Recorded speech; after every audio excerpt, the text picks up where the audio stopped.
Sébastien Logénie, France Inter.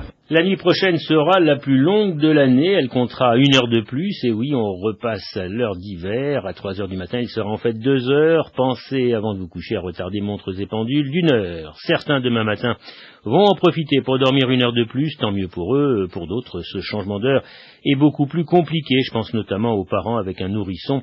Il y a la fréquence des biberons et les cycles de sommeil, Vincent Schneider. Le passage à l'heure d'hiver n'est pas forcément un cadeau pour les jeunes parents. Si le sommeil des bébés n'est pas très perturbé, pour cette maman qui a vécu le changement l'année dernière, ce sont surtout les premiers repas qui posent problème. Ça a tout redécalé. Il s'est réveillé à 8 heures le matin, donc il a fait des repas d'enfants qui vont à l'école en fait. Se remettre normal, 3 jours à peu près. Alors, pour éviter ces jours de transition, une autre maman a une idée. Je couche mon enfant plus tard, le premier soir, et j'en ai pour une semaine comme ça.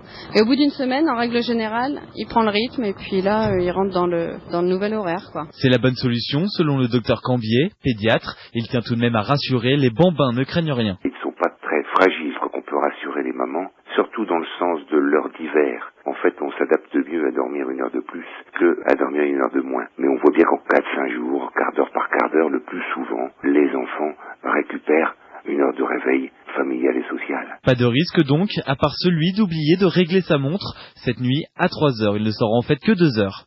Vincent Schneider, France Bleu Picardie, pour France Inter. Et le prochain changement d'heure interviendra le dimanche 28 mars. Football, la 10e journée de Ligue 1.